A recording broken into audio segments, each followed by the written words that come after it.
어디든지 강의를 가면 처음에는 제 간증, 어떻게 해서 하나님 믿었는지를 좀 말을 하고 강의를 합니다. 왜냐하면 이제 이 동성애와 차별금지법은 믿음의 문제입니다. 사실 믿음의 문제이기 때문에, 물론 제가 여러 가지 설명을 하지만 제일 근본이 뭐냐면 확실한 믿음이 있어야만이 이 전쟁을 할 수 있습니다. 그래서 제가 믿음 어떻게 가졌는지 하고, 또 마지막 결론 부분에도 다시 믿음으로 돌아오게 됩니다. 그래서 제가 간단하게 제 믿음을 어떻게 가졌는지를 좀 소개하게 되면, 저는 모태신앙인입니다. 제가 엄마 뱃속에 있을 때, 우리 어머니께서 저를 임신했을 때 우리 어머니께서 처음으로 교회를 나가셨습니다. 그리고 뜨겁게 예수님을 영접하고 100일 동안 새벽기도를 하고 제가 이 땅에 태어났습니다. 그래서 저는 태어날 때부터 특별한 하나님의 사랑이 있었다 이렇게 생각하고요. 참 훌륭하신 부모님 밑에서 잘 자라다가 중학교 3학년 때 문제가 생깁니다.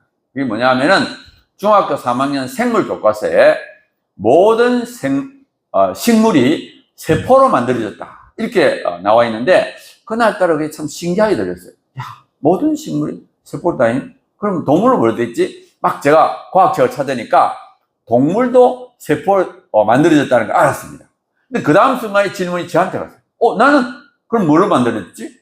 갑자기 내가 어떤 존재인지 궁금했습니다. 그래서 제가 중학교 3학년 때 방과 후에 학교 도서관에 가서 인간에 대한 책들을 읽기 시작했어요. 그래서 제가 한 3주 정도 읽고 제가 독서실에 가서 글을 적었어요. 글 제목이 뭐냐면은 인간이란 무엇인가. 그동안에 읽었던 책을 내 나름대로 적었고 한 3시간까지 읽었어요. 근데 그 내용이 뭐냐 하면은 생물학적인 인간관입니다. 조금 나쁘게 이야기하면 유물론적인 인간관이에요. 근데 그걸 다 적고 나니까 갑자기 내가 눈이 밝아진 것 같고 내가 어떤 존재인지를 알게 된 것 같아요. 근데 그것도 잠깐이고 그 다음 순간에 너무 허무하다. 내가 이거밖에 안 되나. 허무감이 밀려오면서 영도 딸이나 가야 되겠다. 영도까지 뛰어내는 뜻이죠. 그래서 제가 독서실에 뛰쳐나옵니다. 그래서 근데 독서실이 절 안에 있었어요. 그래서 독서실 나오게 되면 법당들이 있고 절무를 통과해서 돌계단을 내려오게 되어요. 돌계단 딱 서너 개 내려왔는데 그때 하늘을 쳐다보니까 구름 한 점은 밝은, 그걸 쳐다보는 순간에 제가 현기증이 나서 딱 옆에 붙잡고 섰어요. 근데 그때 제 마음속에 어떤 생각이 드는가 하면, 내가 왜 허무하다 그랬지? 조금 전에 허무하다 그랬는데 내가 왜 허무하다 그랬지? 그래서 조금 전에 그 생각을 회상하려고 그랬어요. 아무리 애를 써도 생각이 안 나는 거예요. 그래서 조금 애를 쓰다가 좀 더 살아봐야 되겠다. 그래서 제가 들어갔고요. 그때부터 제 마음속에 들어온 것이 허무주의입니다. 죽으면 끝이다. 이 한 번밖에 없는 인생을 가장 행복하게 살아야 된다. 그래서 제가 굉장히 공부를 열심히 해가지고 서울대학교 물리학과를 졸업하고 미국 유학을 갔습니다. 미국 유학 가서 굉장히 공부를 열심히 했어요. 저는 물리학을 택한 이유가 이걸 해서 돈을 벌겠다, 직장, 이게 아니에요. 정말 이 세상이 뭔지 알고 죽어야 되겠다. 그 당시에 믿음이 없으니까 과학을 통해서 자연을 알고 내려가자. 그래서 굉장히 공부를 열심히 했는데 여전히 허무주의, 유물론에서 벗어날 수가 없었어요. 그래서 제가 29살쯤 됐을 때 과연 살아야 되느냐 말아야 되느냐. 왜? 죽으면 없어져 버리니까. 그런데 죽기는 싫고 붙잡을 건 없고 해서 종교로 내를 세뇌시켰어라도 살아야 되겠다. 그 생각이 들어요. 그래서 그 당시 믿음이 없지만 교회를 나갔기 때문에 일단 기독교가 맞느냐 한번 확인해보고 다른 종교를 믿어야 되겠다. 그래서 제가 29살 되던 여름방학에 태어나서 처음으로 성경을 읽기 시작합니다. 그래서 마태오부터 읽었는데 하루에 5시간 읽어요. 5시간 성경 읽고 5시간 연구하고, 그래서 마태오부터 읽어나가는데 한 2, 3주 정도 지나서 누가복음 마지막에 예수님이 죽는 장면에서 감동을 받습니다. 예수님이 딱 달려가지고 자기 죽인 사람들 내려다보면서 저 사람들의 죄를 용서해 주십시오. 자기가 한 것을 알지 못합니다. 근데 그걸 읽는데 너무너무 감동이 되는 거예요. 왜냐하면 이분은 지금 몇 시간이면 죽는데 자기 죽인 사람 용서하는, 정말 대단하다. 어떻게 이럴 수 있지? 제가 굉장히 감동을 받았는데 감동받은 이유가 있습니다. 저는 중학교 3학년 때부터 고민한 것이 죽음입니다.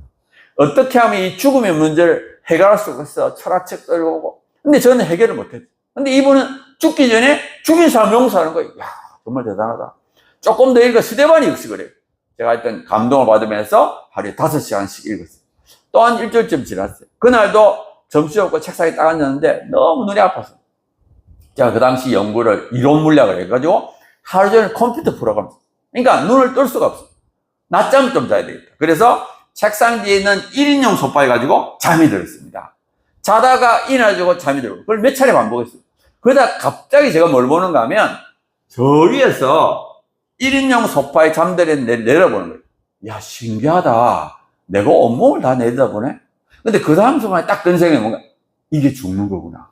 이게 죽는 생각이 딱 드니까 죽으면 안 되지, 살아야지 막 깬 거예요. 근데 너무 실감이, 이 꿈이 생긴지 잘 모르겠어요. 그래서 제가 밖에 나갔다가 책상에 앉았습니다. 근데 책상 위에 일기장이 펴져 있고 일기장에 영혼이라는 단어가 적혀 있어요. 성경을 읽으니까 자꾸 영혼이 나오는데 도대체 영혼이 뭐지? 그래서 일기장에 크게 영혼이라고 적어놓고 잠이 드는 거예요. 근데 조금 전에 그 사건이 있어서 그런지 뭔가 좀 알 것 같아요. 그래서 제가 펜을 들고 일기장에 적어야 되겠다. 또 막상 적으려니까 생각이 안 나요. 그래서 일기장을 덮고 성경을 읽기 시작했어요. 조금 읽으니까 어떤 기질이 있는가 하면 우리에게는 썩어질 몸이 있을 뿐만 아니라 썩지 않은 영혼이 있다. 그런 기질. 근데 그날따라 그걸 읽는데 눈에 눈물이 글썽거리는 거예요. 그래서 참고 계속 읽었어요. 또 조금 읽으면 또 비슷한 게 우리에게 썩어질 몸이 있을 뿐만 아니라 썩지 않은 영혼이 있다. 두 번째 딱 그게 읽는데 이 눈에서 눈물이 줄줄 한참 울었습니다. 너무 좋아가지고 옆에 가서 혼자서 팔떡팔떡 떴어요. 그래서 제가 일기장에 뭐라고 읽었느냐, 우리에겐 두 개의 생명이 있다. 육신의 생명과 영원한 생명이 있다. 그것이 저희 인생을 바꾼 최대의 사건. 15년을 허무지 유문에 갇혀 있다가 영의 눈을 뜨는 시간이에요. 그때부터 기쁨이 찾아오기 시작하는데 엄청난 기쁨이에요. 하늘 날아갈 것 엄청난 기쁨. 3일은 제가 정신을 못 차리죠. 3일 지나니까 감정이 좀 가라앉는 거예요. 감정이 가라앉으면서 제가 생각하기 시작했어요. 아, 내가 왜 이때까지 영혼이 있다는 걸 몰랐지? 내가 지금 과학을 10년 이상 공부했는데 내가 지금 제대로 하고 있는 거야? 내가 이성적으로 생각하기 시작했어요. 그때 생각한 것이 뭔가 하면은 우리는 다 마음을 갖고 있습니다. 저도 마음이 있으니까 여러분들을 보면서 말하고 있습니다. 여러분들도 마음이 있으니까 저를 보면서 듣고 있습니다. 이 마음은 뭐냐 하면 말하고 듣고 생각하는 주체. 인간은 다 마음이 있습니다. 근데 이 마음을 어떻게 해석하냐고요. 제가 중학교 3학년 때 3시간 동안 글을 적었다 그랬죠. 근데 그 글의 절반 이상이 마음과 두뇌의 관계입니다. 마음과 두뇌의 관계. 마음은 참 신비롭게 보이지만 실상은 두뇌가 만드는 현상이다. 마음은 별거 아니에요. 실존이 아니에요. 이 두뇌가 만드는 신기로. 내가 죽으면 없어져 버려요. 그러니까 나는 중학교 3학년 때부터 철저한 유물론자가 돼요. 근데 하나님이 저에게 단번에 영혼에 대한 믿음을 주셨어요. 그래서 제가 영혼이 있는 걸로 마음이 설명이 되는가 하고 생각했습니다. 그래서 제가 그 당시에 컴퓨터를 연구했기 때문에 이 컴퓨터는 두뇌를 포함한 몸이다 이렇게 가정했고요. 컴퓨터로 일하는 사람은 영혼이라고 가정했습니다. 자, 그럼 우리가 컴퓨터를 막 작업을 하잖아요.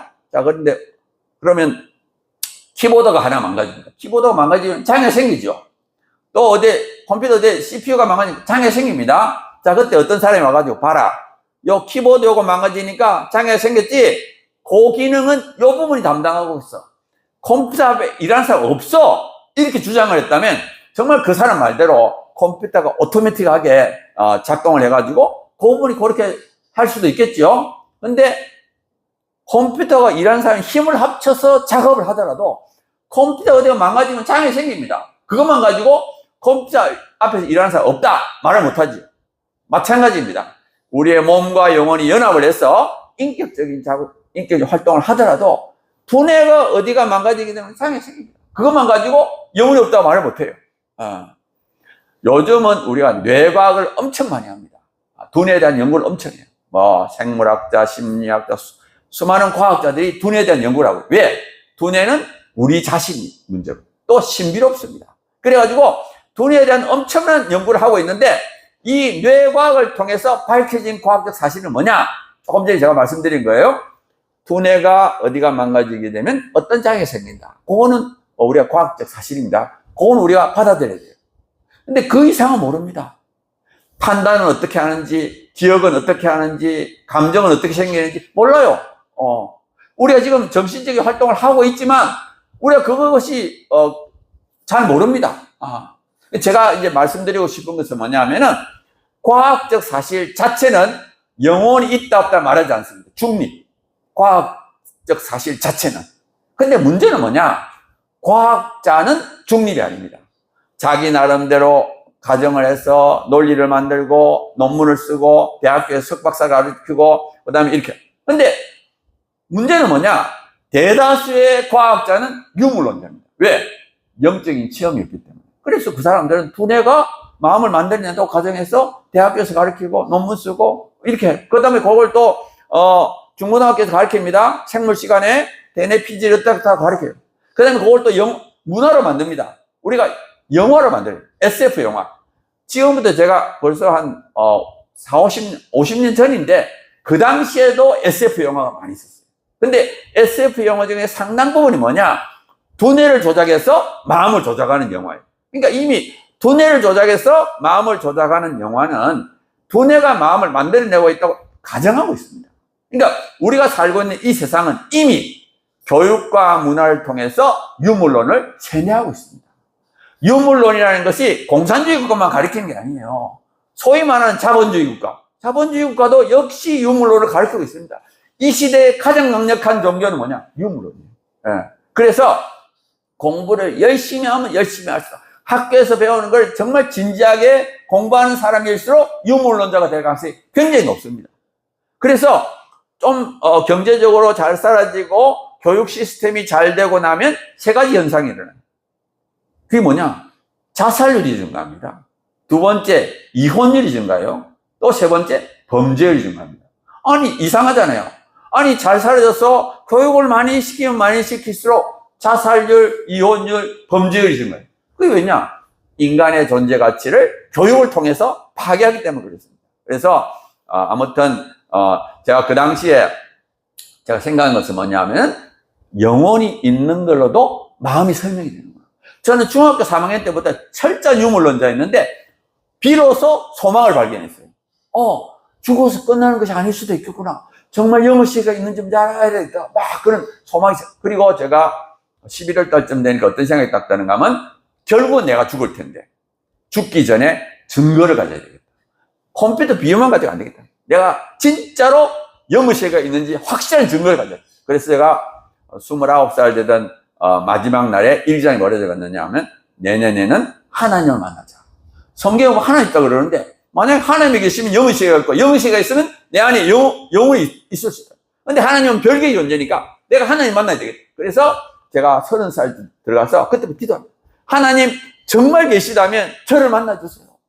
저는 하나님 볼 수 없지만 하나님 저를 보고 계시니까 정말 저를 만나도록 정말 진심으로 간절하게 기도해요. 하나님 그걸 기다리셨어요. 그래서 그 30살 되던 1월 달부터 10월 달까지 크고 작은 거 한 100개 정도가 전부 다 응답. 기도 응답이 됐다가 안 됐다면 안 믿을 것 같으니까 그걸 전부 다 응답하셔가지고 8월 달에 박사를 받고 10월 달에 부산대 교수가 됐어요. 그래서 10월 달에 부산 교수 딱 된 걸 확정 통보를 받고 비행기 타고 쫙 날아오는데 비행기 의자에 앉아가지고 지난 10개월 딱 생각합니다. 진짜 모든 것이 다 응답됩니다. 그걸 묵상하는데 마치 앞에서 바람이 왔다. 시원한 바람이 확 부는 것 같아요. 하나님 진짜 있구나. 하나님 믿어지는 거예요. 하나님 믿어지니까 너무 좋아. 왜? 하나님 계시면 영세계가 있고 영세계가 있으면 내 안에 영혼이라는 영이 있는 거예요. 그러면 죽어서 끝나는 것이 아니라 영원히 사는 존재. 제가 그토록 고민하던 죽음의 문제예요. 저는 중학교, 고등학교, 대학교, 청년 시절 그렇게 죽음에 대해서 고민했는데 죽음의 문제가 해결됩니다. 그래서 제가 그 비행기 의자에 앉아있어가 일어나가지고 그 비행기 복도로 왔다 갔다 했어요. 한꺼번에 이거 전해야 되겠다. 지금도 내처럼 허무지 유물레같이 있는 수많은 사람들이 있을 텐데 내가 이걸 전해야 되겠다. 그게 30살 되던 10월 달입니다. 그렇게 감격적으로 제가 한국을 딱 도착했는데 그때부터 제 삶에 어려움이 닥쳤어요. 그게 뭐냐? 죄라는 문제. 하나님이 저를 단번에 만나주시고 교수까지 만들어줬는데 딱 한국에 가서 1개월이 지나지 않아서 죄를. 그게 무슨 죄인가 하면 지금은 좀 많이 나아졌는데 뇌물, 탈세, 거짓 이런 것들이 막 뒤에서 압력이 들어오는 겁니다. 한국 살면 그 정도는 지어야 된다. 뭐 그거 안 지으면 못 산다. 막 이렇게 압력이 들어. 저도 안 지으면 안 될 것 같아요. 찍고 나면 힘들어요. 네가 어떻게 하냐면 네가 그렇게 해서 되나? 막 이렇게. 근데 또 그런 일이 닥치면 막 힘들어요. 근데 지금 생각하면 당연한 거예요. 왜냐하면 그 당시에 제가 성경 말씀을 아는 것도 아니고 기도할 줄도 뭐 큐티할 줄 아무것도 몰라요. 그냥 10개월 주세요. 10개월 동안 하나님 주세요. 하다 보면 깐난다기 생명은 있지만 깐난하기니까 뭐 세상 나가서 100점 100패. 근데 하나님이 저에게 은혜를 주신 것이 뭐냐면, 첫 번째는 내가 잘못할 때마다 반드시 징계하셨어요. 어김없이. 그래서 이제 그때부터 두려움이 오는 거예요. 야, 하나님 진짜 내를 보고 있구나. 내가 잘못하면 징계하시는구나. 두 번째는 뭐냐 하면은 8개월쯤 지나서 몸이 아프기 시작했어요. 간이 나빠지기 시작했어요. 그때부터 지금까지 아파요. 그 다음에 또 의식이 드는 거예요. 막 이제 하나님이 계시고 이제 영혼이 있다는 걸 믿어지는데 성경 말씀이 안 믿어요. 특히 예수님이 안 믿어져요.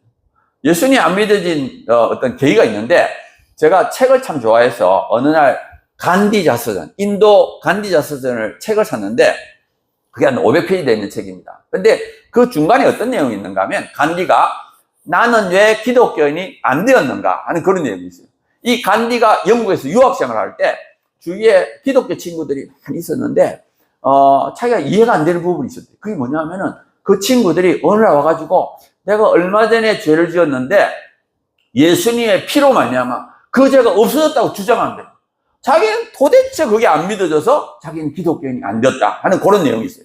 근데 제가 처음에 그걸 딱 읽을 때, 아, 간디가 이렇게 해서 안 믿었구나 하고 지나갔는데 6개월, 1년 지나서 그 생각이 내 생각이에요.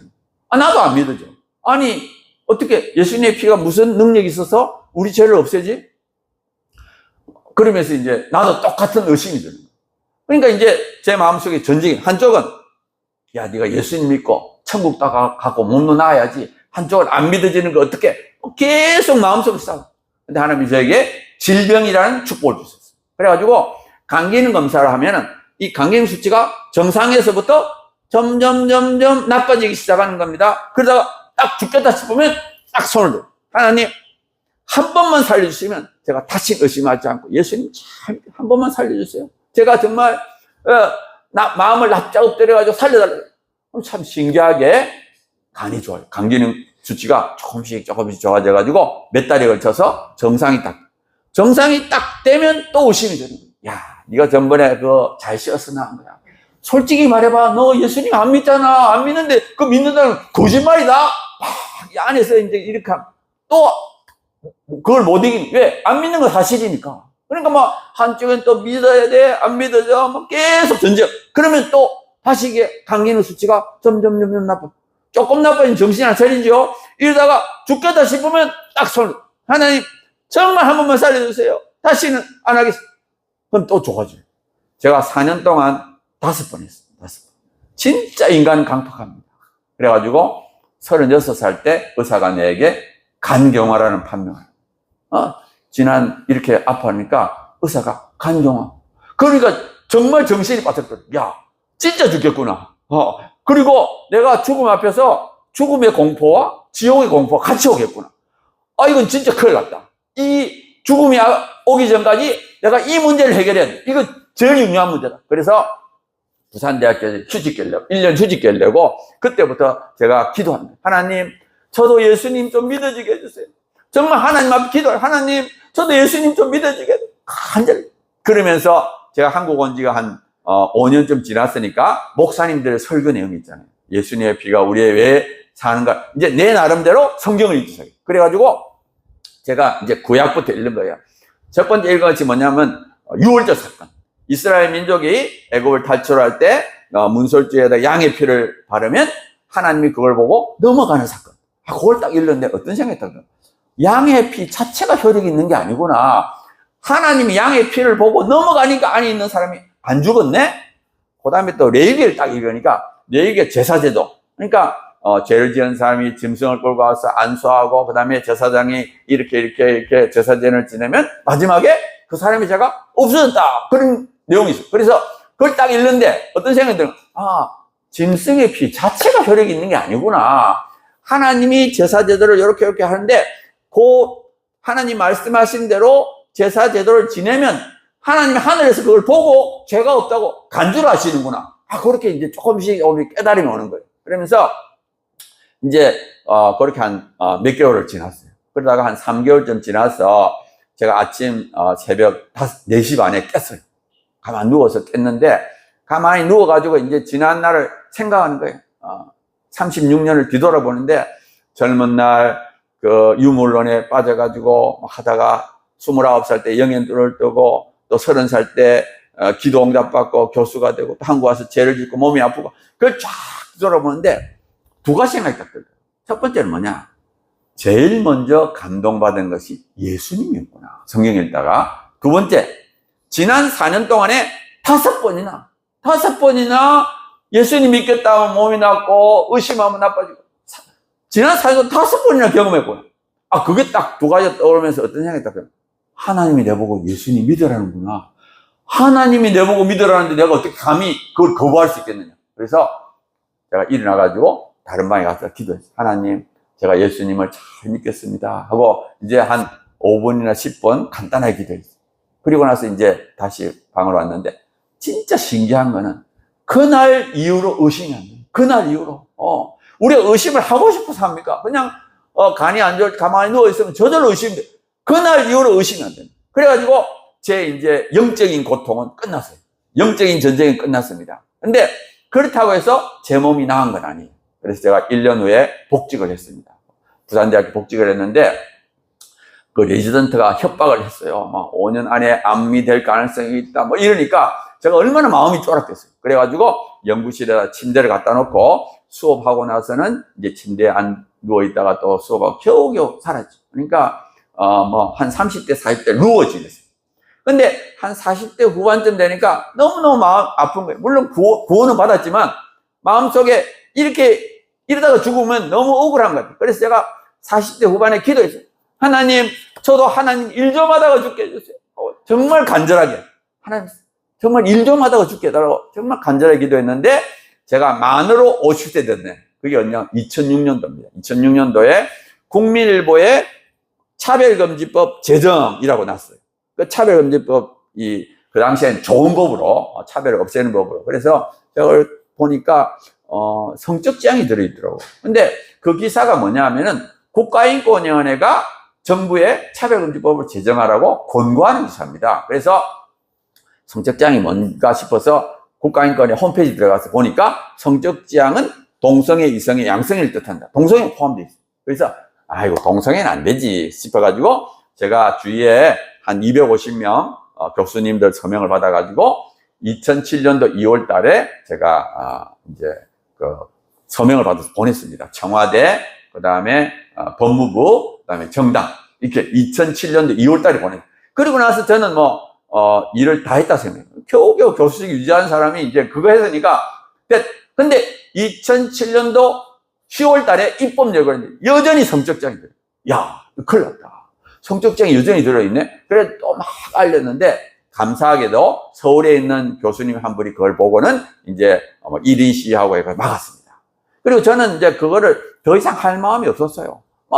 겨우겨우 교수직 유지하는 사람이니까 뭐 어떻게 하겠어요. 근데 2010년도에 우리가 단체를 만들어요. 바른선물이라는 국민이라는 단체를 만들어요. 그리고 저도 이제 회원으로 가입했는데 그게 흐지부지하게 됐어요. 왜냐하면은 회비를 내야 되는데 아무리 회비도 안 내는 거예요. 그러니까 간사 월급도 줄 수 없고 그래서 이제 흐지부지하게 했는데 다시 2012년도에 다시 재창립했습니다. 바성년을 재창립하는데 그때 저보고 이제 실무 책임자를 좀 맡아달라. 그래서 제가 아까 말했던 대로 정말 하나님 일하고 싶고 하니까 그냥 이메일이나 전화로 해서 하면 되고 본부는 서울에 있고 저는 부산에 있으니까 일을 좀 맡아달라 해서 제가 그걸 맡았습니다. 맡았는데 사실 그때가 제가 건강이 좋은 상태가 아니에요. 왜냐하면은 2010년도에 서울대학교에서 저에게 간하고 콩팥에 동시에 암이 있다고 그랬어요. 한 군데만 암이 있어도 놀리는데 이거는 간하고 콩팥에 동시에 암이 있다고 그래요. 얼마나 놀랬겠어요. 저는 그때 죽는 줄 알았습니다. 온몸이 다 퍼졌구나. 그렇게 생각했는데 다행히 간에는 조그마한 암이 2개가 있어서 바로 시술했고요. 그 다음에 콩팥은 중앙에 딱 혹이 있어요. 그래서 요 혹이 커지느냐 안 커지느냐 3개월마다 CT, MRI를 계속 찍었는데 커지지가 않아요. 근데 서울대학은 계속 암이라고 그러는 거예요. 그래서 제가 부산대학도 가고 여러 군데 근데 아무도 이게 암인지 아닌지 말을 못해요. 서울대학교가 암이라니까 감히 암이라고 말을 못하는 거예요. 그래가지고 결국에는 제가 2013년도에 왼쪽 고관을 떼냈습니다. 떼냈는데 떼내니까 암은 아니더라고. 근데 어떻게 하겠어요. 근데 제가 이제 조금 전에 2010년도에 간암 콩팥에 암이 있다 그랬고 2013년도에 왼쪽 고막을 떼는데 그 중앙에 2012년도부터 제가 이 일에 본격적으로 뛰어들었어요. 그런데 하나님 그걸 기뻐하셨어요. 그래가지고 한 3, 4년 지나서 2016년도부터 간염 바이러스가 없어지면서 아주 몸이 건강해졌어요. 제가 2010년도가 만으로 60세 만으로 60세 되던 해 몸이 아주 건강해요. 그래가지고는 정말 활동량을 늘려도 아무 지장이 없는 거예요. 제가 30대, 40대는 뭐 조금만 하면 막 그 다음에 천근만근 그 다음 근데 그때부터는 막 아무리 일을 해도 괜찮아요. 그러면서 그때부터 일이 막 쏟아지기 시작해요. 2017년도에 헌법을 바꾸라고 했어요. 헌법. 그래가지고 거기다가 동성결혼, 동성애 넣으려고 그랬어요. 그래서 2017년도에는 국회 앞에 보름 동안 텐트 치고 국회의원을 만났습니다. 그다음에 2018년도에는 법무부에서 NAP, 국가인권정책기본계획을 만들어요. 그 안에 차별문제법이 들어있었어요. 그래서 제가 과천에 법무부 앞에다 3개월 동안 여름에 텐트 치고 또 이제 막 했고요. 그 다음에 2019년도에는 경기도에서 성평등 조례를 해가지고 제가 그때는 겨울이에요, 겨울. 그 도로에 텐트 쳐가지고 3개월을 겨울철 지냈어요. 그러면서 또 하여튼 막 그때부터 신이 난 거예요. 몸이 건강해지니까 막 하고 싶은 일을 그때 그래서 삭발도 하고 뭐 혈세도 쓰고 막 텐트 치고 막 신이 난 거예요. 제가 만으로 60세부터 그러니까 2016년도부터 제가 지금 8년이에요, 8년. 8년밖에 못했어. 그러니까 뭐 너무 신이 나. 지금 제가 만으로 68세니까 막 건강 주시고 그래가지고 막 하여튼 제가 어떻게 보면 이 동성애 차별금지법이 저에게 건강도 주시고 또 3년 반 전에 제가 정년퇴직하고 한농대 석자 교수로 가고 하나님이 복을 막 부어줘요. 하나님이 정말 복을 주셔가지고 정말 저는 너무 하나님이 기쁘고 또 하나님이 저를 사용하셨어요. 아까 말했지 2006년도에 국민일보를 제가 보게 하시고 그래서 그걸 막은 거예요. 그러니까 지금 17년 동안 막고 있어요. 전 세계에서 이렇게 막는 데가 없습니다. 그리고 막 한국의 부흥을 일으켰어요. 부흥. 이 동성애 반대하는데 부흥을. 2012년도에 한 개 단체가 만들어요. 지금 수백 개가 만들어요. 수백 개가. 전국에. 폭발적인 부흥을 한 거예요. 폭발적인. 하나님이 약한 나를 사용하셔가지고. 그래가지고 저를 통해서 뭐 교수들, 의사, 변호사, 수많은 사람들이 자비량으로 헌신하고. 하나님이 나를 사용한 거예요. 약한 나를 사용. 얼마나 감사한지. 나는 사용당하는 기쁨을 누리고 있는. 야, 그래서 저는 이 사역이 어떻게 보면 하나님이 저에게 주신 사역이지만 정말 기쁨으로 사용하고 저는 이걸 통해서도 우리나라를 지켜나가려고